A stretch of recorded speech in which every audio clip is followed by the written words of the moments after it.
Welcome प्यारे बच्चों। आप सभी का स्वागत है हमारी एक और नई वीडियो में।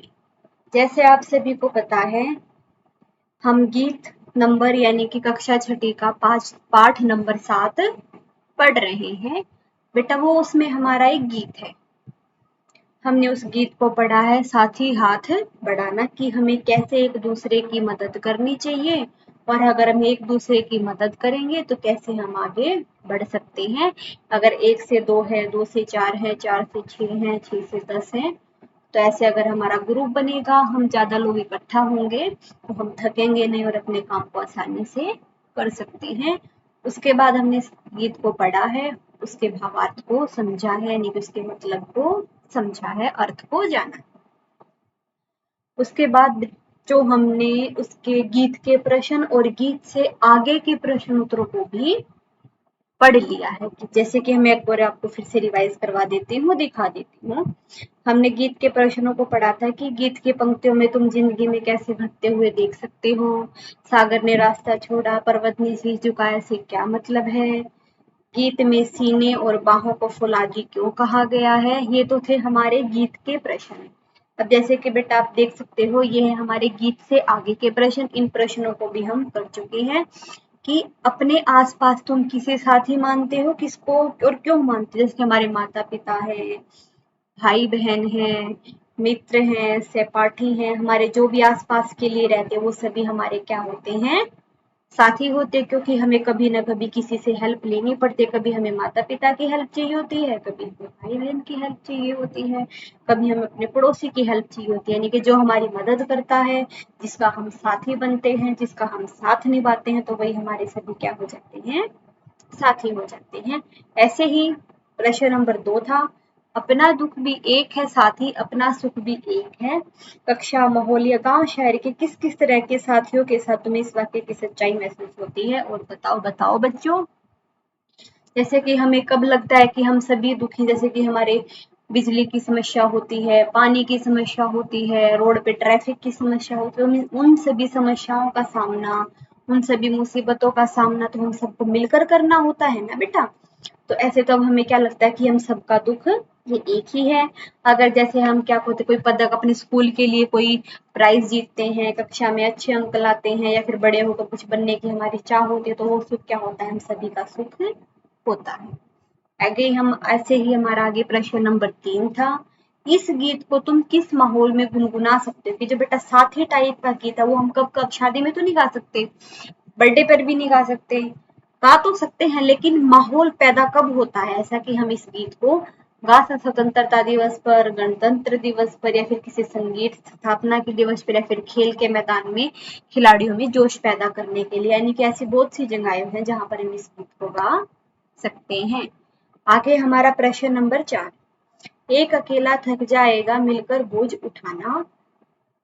तुम अपने घर में इस बात का ध्यान कैसे रख सकते हो, कैसे रख सकते हैं कि हम अपने माता पिता की छोटे बड़े कामों में हाथ बंटवा कर उनकी मदद करते हैं। दूसरा है, पापा के काम और माँ के काम क्या क्या है। पापा क्या काम करते हैं, कि पापा और माँ के बहुत सारे काम होते हैं। पापा अपने ऑफिस में जाते हैं, काम वहाँ काम करते हैं, और जैसे फिर मम्मी क्या करती है, और मम्मी घर की सफाई करती है, खाना बनाती है, कपड़े धोती है, और इन सबको पढ़ना, घर के लिए खरीदारी करना, और भी घर के ऐसे छोटे मोटे काम होते हैं जिन सभी को माँ संभालती है। नंबर 3 है, क्या वे एक दूसरे का हाथ बटाते हैं। हाँ, हम सभी घर में एक दूसरे के कामों में उनकी मदद करते हैं, उनका हाथ बटाते हैं। ये था हमारा प्रश्न नंबर 4। अब देखिए प्रश्न नंबर 5, यदि तुमने नया दौर फिल्म देखी है तो बताओ कि यह गीत फिल्म में कहानी के किस मोड़ पर आता है। यदि तुमने फिल्म नहीं देखी है तो बताओ, फिल्म देखो और बताओ।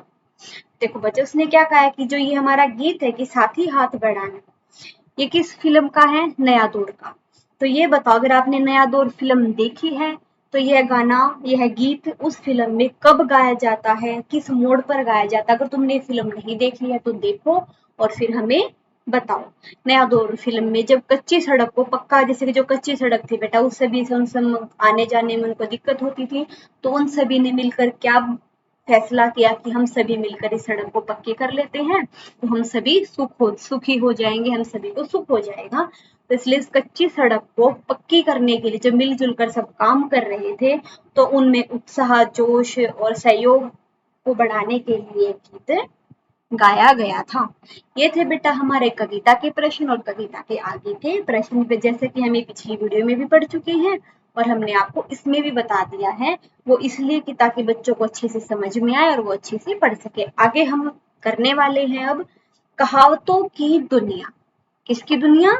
कहावतों की दुनिया। आज इनको पढ़ेंगे बच्चों और समझेंगे। जैसा कि हमारा प्रश्न नंबर 1 है, अकेला चना भाड़ नहीं तोड़ सकता। बेटा ये भाड़ नहीं पहाड़ आएगा यहाँ। अकेला चना, बाढ़ वो होता है, बाढ़ ही है बेटा। बाढ़ किसी चीज की रोक के लिए बना सकते हैं, रुकावट के लिए। अकेला चना बाढ़ नहीं फोड़ सकता, एक और एक 11 होते हैं। एक और एक 11 होते हैं। क भाग है इसमें, ऊपर लिखी कहावतों का अर्थ गीत की किन पंक्तियों से मिलता जुलता है? नंबर बेटा इसका ख है, इन दोनों कहावतों का अर्थ कहावत कोश में देखकर समझो और उनका परिवाक्यों में प्रयोग। देखो सबसे पहले तो हमें जो ऊपर ये 2 लाइनें दी गई इनका मतलब समझना है। अकेला चना भाड़ नहीं फोड़ सकता, यानी कि बेटा अगर जो अकेला चना यानी कि कोई भी अकेला आदमी है वो कोई भी बड़ी सी चीज को सोल्व नहीं कर सकता, बड़ी मुसीबत को झेल नहीं सकता। यानी कि एक अकेला आदमी पहाड़ को नहीं तोड़ सकता, यानी कि अकेला चना। अब देखो बेटा चने से क्या मतलब है? चने का दाना, जैसे कि चना क्या होता है? छोला होता है। छोले की सब्जी तो सभी बच्चों ने खाई है। वो बिल्कुल एक छोटा सा दाना होता है। अब हम चने को किसी भी बाढ़ या फिर पहाड़ पे मारेंगे तो क्या उस पहाड़ को दाने से टूट जाएगा? नहीं। अगर हम वहीं पे हम बहुत सारे सभी मिलकर मारेंगे तो हो सकता है वो पहाड़ फोड़ सकता है। तो उसने कहा अगर एक चना भाड़ नहीं फोड़ सकता, ऐसे ही बेटा कितनी भी बड़ी मुसीबत हो, कुछ भी हो, एक अकेला आदमी बड़ी से बड़ी मुसीबत को नहीं झेल सकता। एक और एक मिलकर 11 होती हैं। अगर एक है, अगर हम ऐसे एक है बोलेंगे एक आदमी है, दो इनसे क्या होगा? एक से 2 होंगे, 2 से 4 होंगे, 4 से 6 होंगे।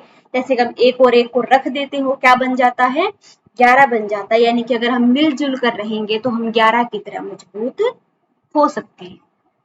उन्होंने लिखा है जैसे कि ये बेटा अकेला चना भाड़ नहीं फोड़ सकता, एक से एक मिल करके। तो ये में जो ये लाइनें हैं हमें इसमें क्या बताना चाह रही है कि एकता ही मजबूती, हमें एकता के बारे में बताना चाह रही है कि छोटी से छोटी चीजें, छोटी चीजों को हम मिलाकर बड़ी चीज बना सकते हैं। जैसे कि 1 रुपया इकट्ठा करेंगे, एक और करेंगे, ऐसे कर करके हमारे पास 5 हो जाएंगे, 10 हो जाएंगे, 50 हो जाएंगे, 100 हो जाएंगे, 500 हो जाएंगे, ऐसे हो जाएंगे ना बच्चों। तो ऐसे ही कह रहा हूँ, इसमें बताया गया कि छोटी छोटी चीजों को अगर हम एक एक करके भी मिलाएंगे तो वो चीजें क्या बन जाएगी बेटा? बड़ी बन जाएगी। तो ऐसे ही इन्होंने कहा इन पंक्तियों से अगर कोई मिलती जुलती, आपने जो गीत में पंक्तियां पढ़ी हैं उन पंक्तियों को बता। तो ऐसे क्या पंक्तियां थी? एक अकेला थक जाएगा मिलकर बोझ उठाना, एक से एक मिले तो कतरा बन जाता है दरिया, एक से एक मिले तो जर्रा बन जाती है सीढ़ी, एक से एक मिले तो राई बन सकती है पर्वत, एक से एक मिले तो इंसान बस में कर ले किस्मत। ओके बच्चों, जैसे कि एक से एक अकेला थक जाएगा, यानी कि अगर एक आदमी, बहुत सारा काम है बेटा, अगर उस काम को अगर एक आदमी करेगा तो वो थक जाएगा। लेकिन अगर हम उसी काम को कोई 10 बंदे यानी कि 10 आदमी मिलकर करेंगे तो वो काम क्या है? जल्दी हो जाएगा और वो ज्यादा थकेंगे भी नहीं। एक से एक मिले तो कतरा बन जाता है दरिया, अगर एक छोटे छोटे कतरे को यानी कि छोटी छोटी चीज को भी मिलाएंगे तो एक दिन वो भी बहुत बड़ी चीज बन सकती है। छोटी छोटी जैसे कि राई होती है बेटा, अगर राई को भी हम मिला सकते हैं तो वो पर्वत बन सकती है। एक से एक मिले तो इंसान बस में कर ले किस्मत, यानी कि हम अगर एक एक इंसान को भी मिलाएं, एक एक इंसान को जोड़े तो क्या कर सकते हैं हम? अगर सभी मिलकर मेहनत करेंगे तो हम क्या करेंगे? अपनी किस्मत को भी बदल सकते हैं। ये था हमारा प्रश्न नंबर 1। अब हम चलेंगे प्रश्न नंबर 2 पर। हमारा प्रश्न नंबर 2 है, नीचे हाथ से संबंधित कुछ मुहावरे दिए गए, यानी कि जिनमें हाथ के बारे में बताया गया है, कुछ ऐसे मुहावरे दिए गए हैं, इनके अर्थ समझो और प्रत्येक मुहावरे से कोई भी एक वाक्य बनाओ। हाथ को हाथ न सूझना, पहले नंबर पर क्या है, हाथ को हाथ न सूझना, यानी कि बेटा कुछ भी नहीं दिखाई देना। हाथ को हाथ न सूझना, कुछ भी दिखाई नहीं देना, यानी कि बिल्कुल अंधेरा हो जाना। बिजली चली जाने के बाद इतना अंधेरा हो गया कि हाथ को हाथ नहीं सूझ रहा था, यानी कि कुछ भी दिखाई नहीं दे रहा था। नंबर 2 है हाथ साफ करना, यानी कि चोरी करना। हाथ साफ करना का क्या मतलब है, चोरी करना। इससे हमें क्या करना है, वाक्य बनाना, जैसे कि मौका मिलते ही चोर ने गहनों पर अपना हाथ साफ कर दिया। नंबर 3 है हाथ पैर फूलना, यानी कि घबरा जाना, परेशान हो जाना। पुलिस को देखकर चोर के हाथ पैर फूल गए कि वो पुलिस से कैसे बच पाएगा। नंबर 4 है हाथों हाथ लेना, यानी कि कोई चीज है बेटा, उसके पैसे या फिर कोई भी चीज है, उसको साथ के साथ ले। तुम एक जगह से एक चीज लेके आए हो और वो तुम उसको जल्दी से आगे किसी को और बेच दो, यानी कि किसी भी चीज का जल्दी से बिकना, जल्दी से चले जाना। नई किताब के बाजार में आते ही सबने उसे हाथों हाथ लिया।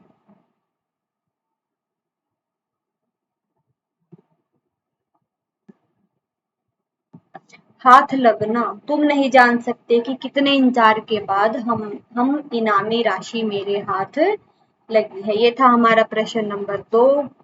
आगे आती है भाषा की बात। अब हम भाषा की बात को पढ़ेंगे। हाथ और हस्त एक ही शब्द के दो रूप हैं।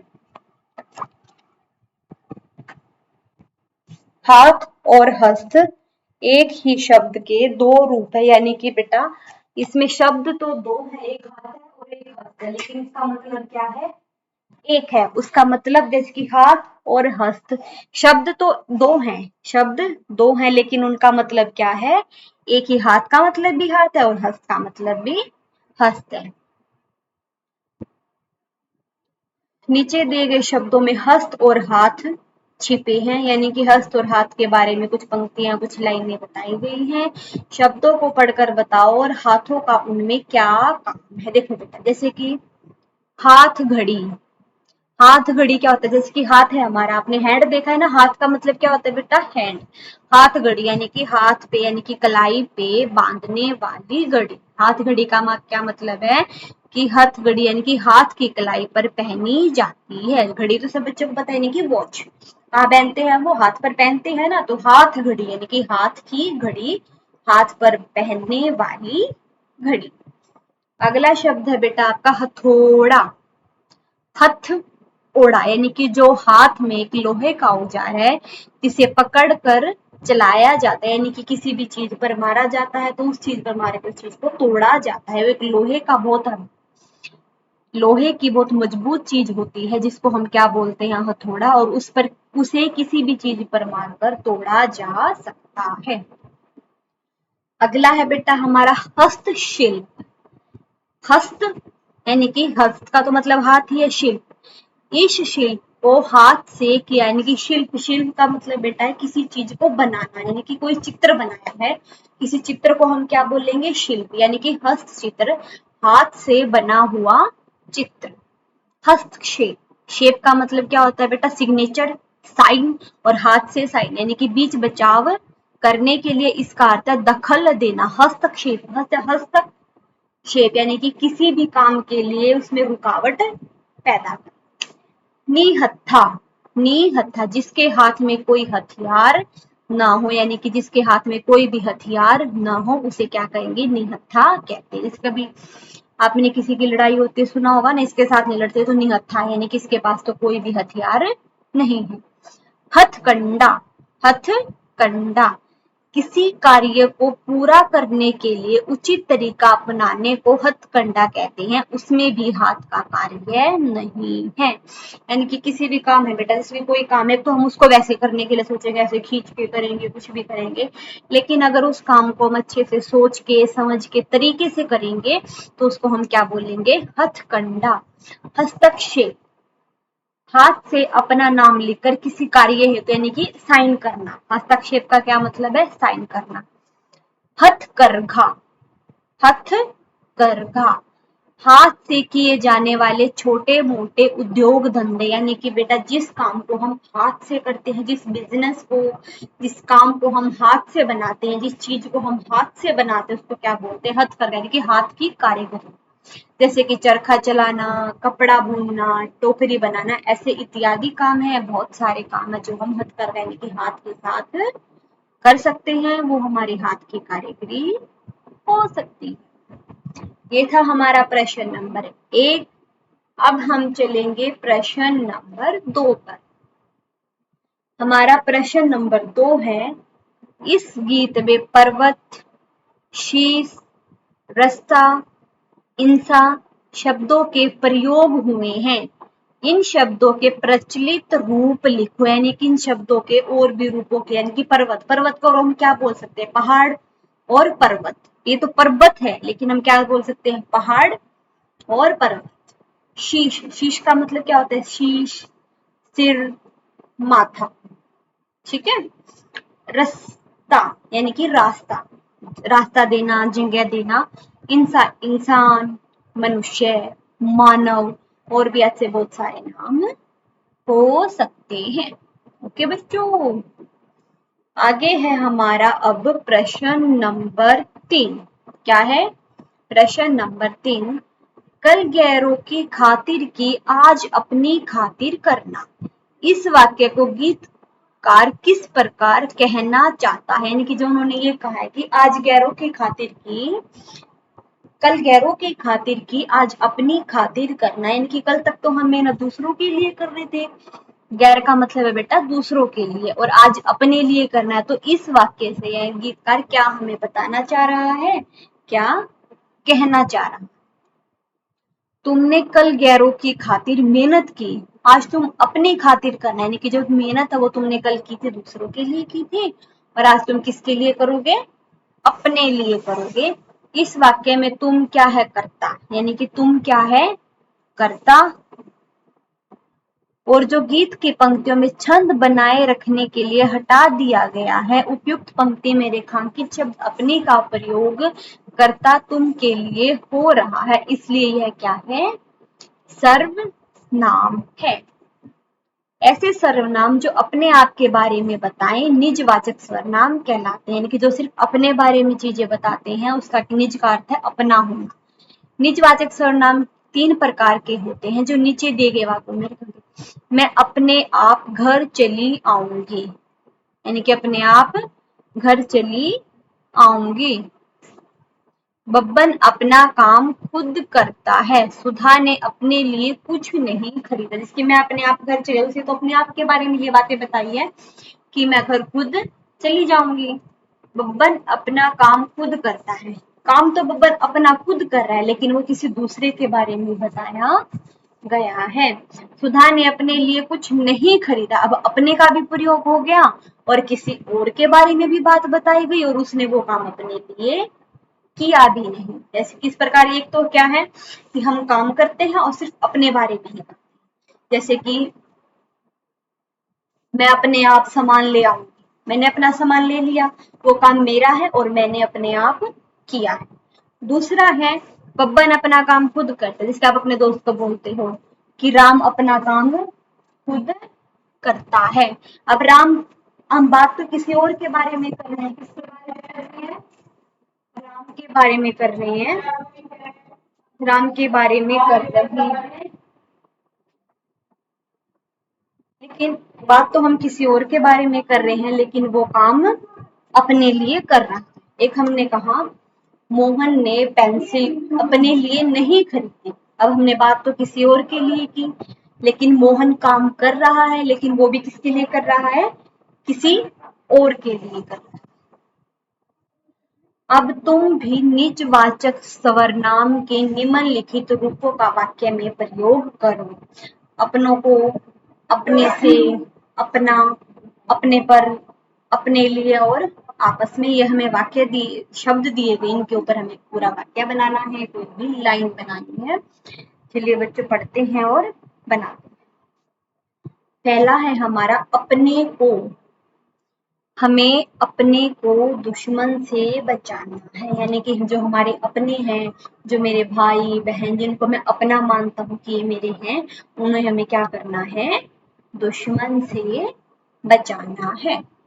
दूसरा है अपने से, मुझे अपने पर भरोसा है, मुझे अपने पर यानी कि अपने आप पर क्या है, मुझे भरोसा है, विश्वास है। अपने पर, मुझे अपने पर भरोसा है, विश्वास।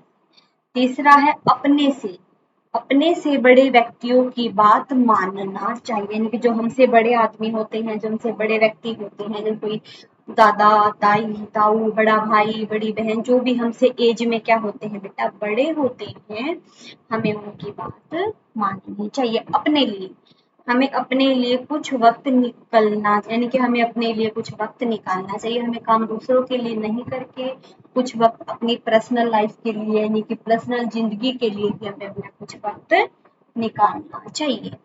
अगला है अपना, आप इसे अपना ही समझे। अपना से क्या बनाया इन्होंने कि आप इसे अपना ही समझे। इससे हम ये भी बना सकते हैं कि आप इसे अपना ही घर समझे, आप मुझे अपना ही मित्र समझे। तो ऐसे बेटा जिसमें अपना शब्द का प्रयोग हो रहा है, ऐसे हम कोई भी वाक्य बना सकते हैं। आगे है आपस में झगड़े मत करो। ये भी हो सकता है कि आपस में चीज बांट कर खाओ, आपस में प्यार बना के रखो। तो बेटा जिसमें आपस शब्द का प्रयोग होगा, ऐसे हम कोई भी वाक्य बना सकते हैं जिसमें हम आपस से, अपना, अपने लिए, अपने से, अपने पर, अपने को, ये सारे हमें शब्द दिए गए थे और इनसे हमने वाक्यों को बनाया है।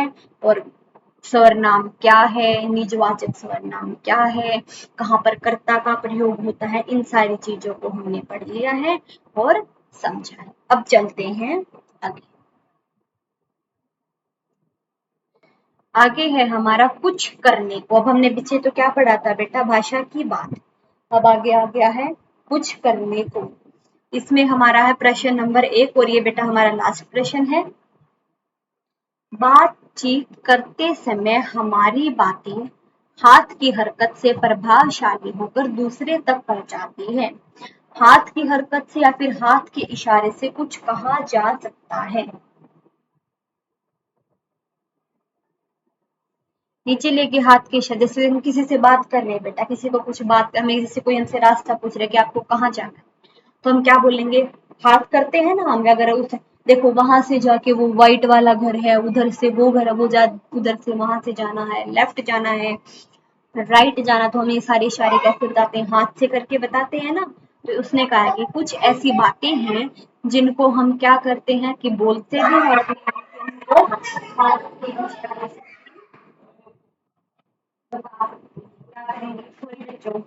हाथ के इशारे से भी बता सकते। क्यों, देखो सबसे पहले इसमें क्या दिया गया है, पहला क्यों पूछते हाथ।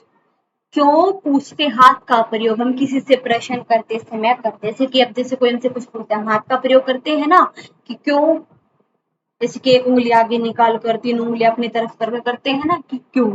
तो ऐसा बहुत सारे ऐसे शब्द दे रखे हैं बेटा जिसमें हम क्या करेंगे, अपने हाथ के इशारों का प्रयोग करते हैं। मना करते हाथ, जैसे कि हमें कोई कोई बात कहता है, मैं उसी को मना कर रहे तो हम हाथ को हिला देते हैं ना ऐसे करके, नहीं मैं नहीं करूंगा।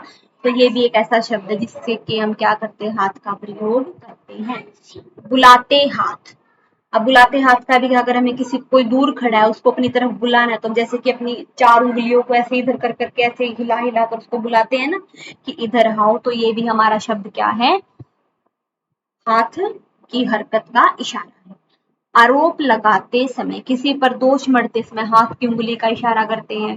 यानी कि कोई हमें, जैसे कि कोई हमें बोलते ये काम किसने किया, तो हम बोलने की बजाय हाथ की उंगली करते हैं ना, तो उसकी तरफ उंगली करते